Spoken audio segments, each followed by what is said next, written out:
15 menit kemudian saya pun melihat Pak Awing bergulat dengan hewan moluska dari kelas Cephalopoda, yang berarti kaki hewan yang terletak di kepala.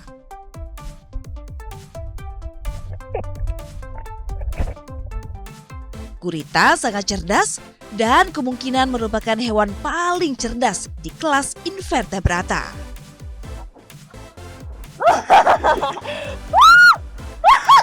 Dia kenapa nempel-nempel di tangan saya?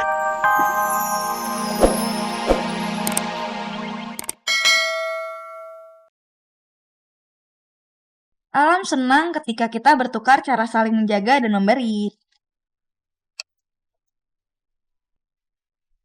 Jaya Karsa Makarya Praja, yang artinya pembangunan lahir dari ide-ide dan aspirasi masyarakat.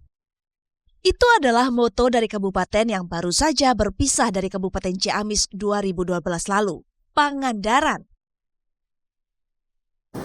Halo, ini lagi bareng sama warga Pantai Pangandaran. Melakukan kegiatan aktivitas yang mereka biasa lakuin, namanya Phuket Pantai. Lumayan diet gratis. Petualangan saya dimulai dengan para nelayan pukat pantai ini. Sejak pukul 5 pagi, mereka telah menarik jala dengan lebar 50 meter dan ditebar sejauh 400 meter, bahkan dapat mencapai 1000 meter dari daratan. Tapi petualangan saya sebenarnya adalah untuk berburu gurita.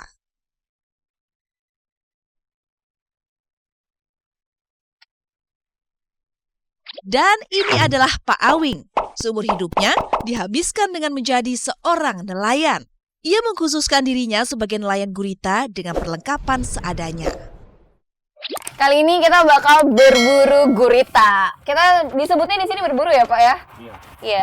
Ini langsung ya. Berangkat. Lokasi perburuan gurita tidak jauh dari bibir pantai. Hanya sekitar 2 km dari pantai timur Pangandaran. Ini tempatnya di sini, Kang? Iya. Biasanya kalau cari gurita di Sekitar sini ya. Iya.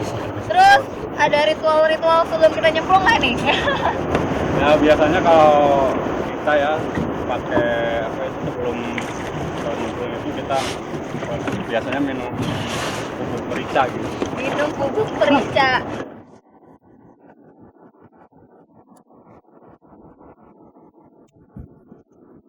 Biasanya merica sih buat nyokap masak di rumah. Ini dipakai dimakan kayak gini, kayak obat. Air.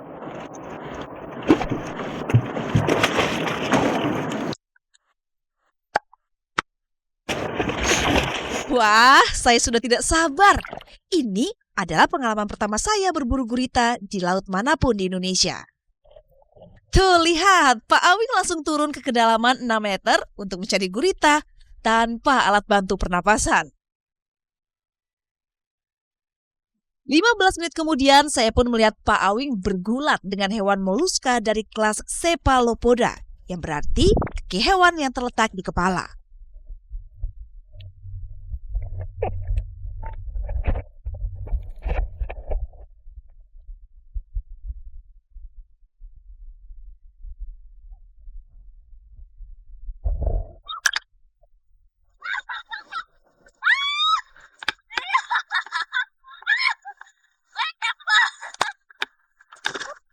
Apa yang menempel di tangan saya ini bukan tentakel, melainkan lengan gurita. Gurita diketahui memiliki 8 lengan. Gimana dapat guritanya? Ini termasuk ukuran cukup besar kata bapaknya. Ini yang 3 kilo. 3 kilo ini ya? Ya 3 kilo lebih. Gurita sangat cerdas dan kemungkinan merupakan hewan paling cerdas di kelas invertebrata.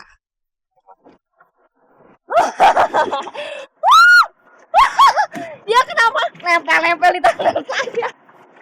Dia kayak punya apa ya, penyedot debu gitu. Oh ya, tentakel. Dia kayak nyedot-nyedot tangan tuh. Deketin. Berat ya? Tak banyak yang tahu jika gurita memiliki 3 mekanisme pertahanan diri. Kantong tinta, kamuflase, Dan yang hanya ada pada beberapa jenis gurita saja, yaitu memutuskan lengan.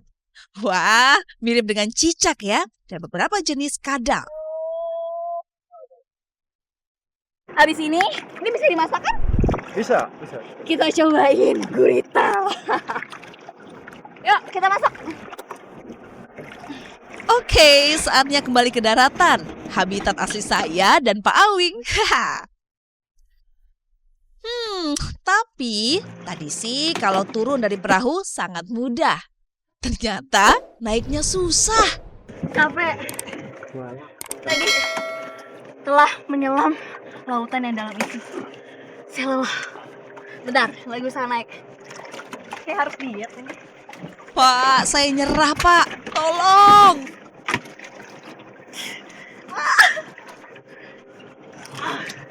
Nggak bisa. Bapak mau bantu saya? Dalam. Bantuin. Udah ya Pak, udah naik. Berhasil naik kan?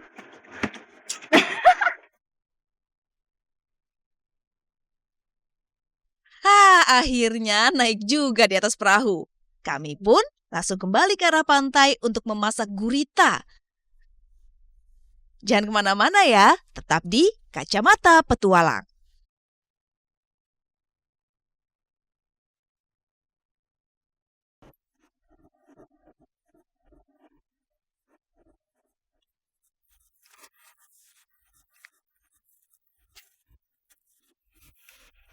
Ini kita mau masak gurita doang atau mau ada masak yang lain juga?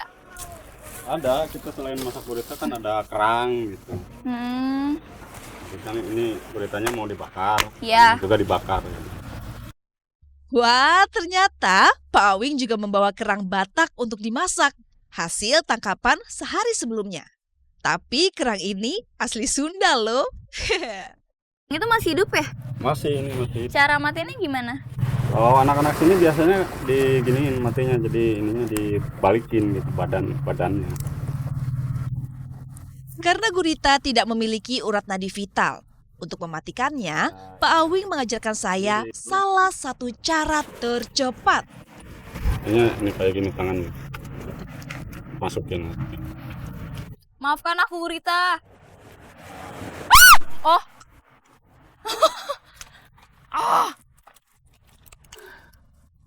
Kasihan. Guritanya ini belum mati, jadi posisi kepalanya harus dibalik gitu biar dia mati. Ini tintanya ya berarti ya? Oh.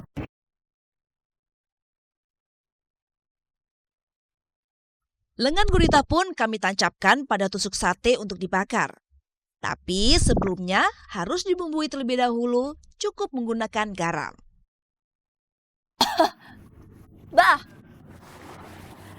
Asapnya terlalu perih. Bikin batuk. Ini namanya gurita rasa garam. Garam rasa gurita.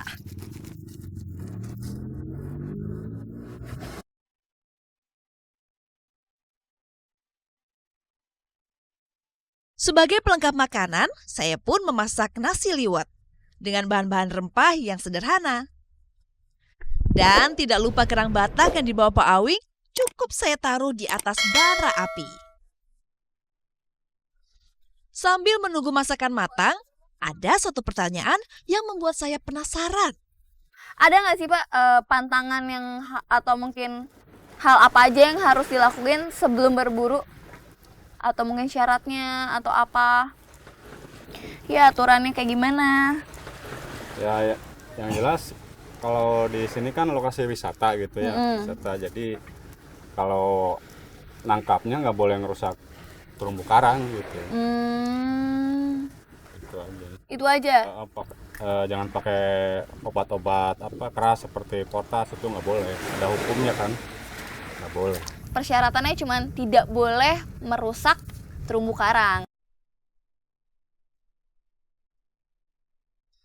Pak Awing adalah contoh dari masyarakat nelayan di Pangandaran yang peduli dengan kelangsungan habitat laut. Ia sadar bahwa hasil laut telah menjadi mata pencaharian masyarakat pesisir Sunda selama ratusan tahun lamanya.